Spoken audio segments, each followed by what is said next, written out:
Muy buenas a todos, sean bienvenidos a este nuevo video en el que vamos a continuar con el capítulo 2 del principio divino, la parte número 2, en donde veremos la caída y sus consecuencias. En el video anterior vimos cómo el principio divino explica la simbología de la Biblia en cuanto a la caída. Veremos qué consecuencias tuvo esta y por qué Dios no intervino.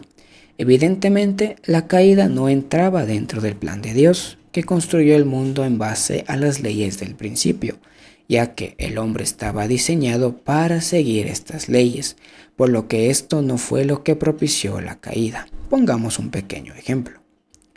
Un tren nunca se descarrilará por sí solo, necesita elementos externos tales como exceso de velocidad, fuertes lluvias, vientos fuertes para que se produzca el accidente.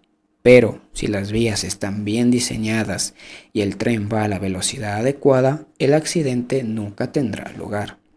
Y por eso en el capítulo 2 del principio divino se explica que la fuerza del amor es más fuerte que la fuerza de las leyes del principio, ya que esta es la que da origen a todo. Pongamos un ejemplo. La fuerza del amor es el senderista y la fuerza de las leyes del principio el camino que da a la montaña. Si no existieran esas leyes, el senderista aún así puede llegar a la montaña. Y siguiendo este mismo ejemplo, Jesús educó a sus discípulos en la verdad, el principio, y su motivación fue el amor. Entonces, por lo tanto, podemos decir que la fuerza del amor tampoco fue lo que propició la caída, ya que el principio divino explica en este capítulo que el motivo de la caída es que el bien y el mal pueden ser fruto de una misma acción, con un propósito y enfoque diferente. Pongo un ejemplo. Yo cuando voy a talar un árbol para calentar mi casa, no es lo mismo ese propósito que el propósito de talarlo para que mi vecino se quede helado y yo pueda ocupar su casa. Y sí, es un ejemplo un poco tonto, pero la acción es la misma, talar el árbol. Por eso, el propósito opuesto de una misma acción se derivan el bien y el mal. Y entonces, ¿cómo es posible que Lucifer sintiera envidia? Pues, él era un ser sabio que pudo sentir la envidia como posible consecuencia de un mal enfoque del amor de Dios, el cual seguía recibiendo, ya que siempre que haya una luz puede aparecer una sombra. El principio divino explica que hay 4 puntos sucesivos en la caída. El primero de ellos fue no tomar el punto de vista de Dios. Lucifer, como estamos diciendo ahora mismo, no entendió el amor de Dios, el cual seguía recibiendo. El segundo punto fue abandonar su propia posición. El arcángel estaba destinado a servir a los seres humanos. Sin embargo, él tentó a Eva, colocándose en una posición de igual a igual, lo que esto lleva al tercer punto, que fue invertir el orden del principio. Lucifer quiso gozar de una posición en la sociedad humana similar a la que ya tenía en el mundo angélico, como de jefe o capitán. Lo que nos lleva al último punto, el cuarto, que fue multiplicar el acto malo. Eva, en vez de arrepentirse, sintió miedo y tentó a Adán, el cual no se mantuvo firme, por lo que el acto malo se expandió y se multiplicó. Hemos de entender que el mandamiento solo tenía lugar cuando Adán y Eva eran inmaduros. En el momento de ellos haber llegado a su perfección, podrían haber entrado en el dominio de Dios bajo su amor y comprensión. ¿Y cuáles fueron los resultados de la caída? Pues Lucifer pasó a ser Satanás y la humanidad a ser sus hijos. Con esto podemos entender por qué Jesús llamaba múltiples veces a los hombres caídos como raza de víboras, siguiendo la metáfora de la serpiente, y se hacen referencias a que Satanás es el príncipe y Dios de este mundo. Y también se dio origen al pecado, el cual el principio divino explica que es de 4 tipos. En primer lugar está el pecado original, como derivación de la caída espiritual y física de la que hablamos en el video anterior, de los primeros antepasados humanos. En segundo lugar, el pecado hereditario, el de los antepasados, que se hereda por la sangre a los descendientes.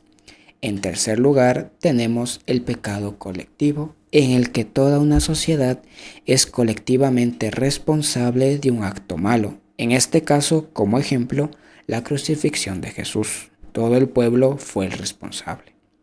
Y en último lugar está el pecado individual, el que cometemos de forma individual, como su propio nombre indica. Con esto podemos seguir el ejemplo de un árbol.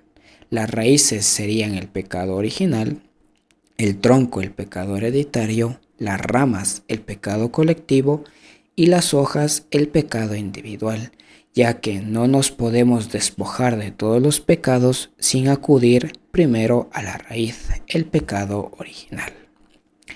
Entremos ahora en una cuestión muy profunda que se ha debatido a lo largo de la historia y que el principio divino busca dilucidar. ¿Por qué Dios no intervino en el proceso de la caída, si es un ser omnisciente y omnipotente? Pues para comprender esto, el principio divino nos explica que debemos entender primero el concepto de la libertad, ya que no puede existir la libertad sin la responsabilidad y sin la libre voluntad de actuar ante esa responsabilidad, sin coacciones ni imposiciones. También se explica el concepto de libertad de la mente original, según el cual la libertad no puede existir sin esa responsabilidad de la que estamos hablando y sin la persecución de un propósito bueno, siempre acorde a nuestra mente original. Entonces, ¿fue la libertad la causa de la caída? Pues la respuesta es no, no fue la causa de la caída, ya que de hecho Eva, a punto de caer, seguro que se sintió mal de acuerdo a esta libertad de la mente original de la que estamos hablando. Una vez comprendido el concepto de libertad, el principio divino explica de que Dios no intervino en la caída por 3 razones. El primero de ellos es para que el principio de la creación fuera perfecto y absoluto. Esto se debe a que Dios, como hemos explicado anteriormente, solo se relaciona con seres y acciones perfectas, y al haber intervenido en el proceso de caída, hubiera negado la capacidad de los seres humanos a llegar a ser perfectos, hubiera cortado esa libertad que tenemos como seres humanos, como hemos hablado anteriormente en relación a la responsabilidad. Y a día de hoy no tendríamos esa libertad de la que gozamos, seríamos como una especie de robots. Por lo tanto, el principio divino explica que Dios quiere relacionarse con la humanidad como un padre se relaciona con su hijo, no como un ser humano se relaciona con un teléfono móvil. El segundo punto es para que solo Dios fuese el creador.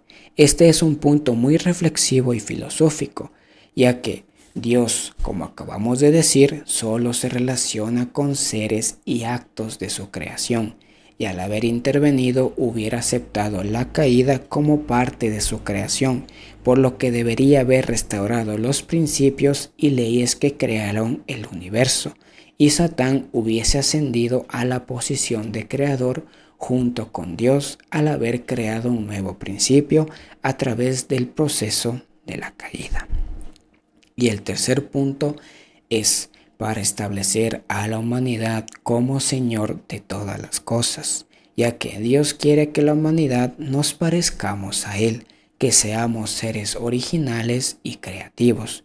Sin embargo, en la etapa de crecimiento en la que se encontraban Adán y Eva, aún no estaban preparados para establecerse en esa posición, y al haber intervenido les hubiera colocado ya en esa posición de dominio o de poder sin estar calificados aún para ello.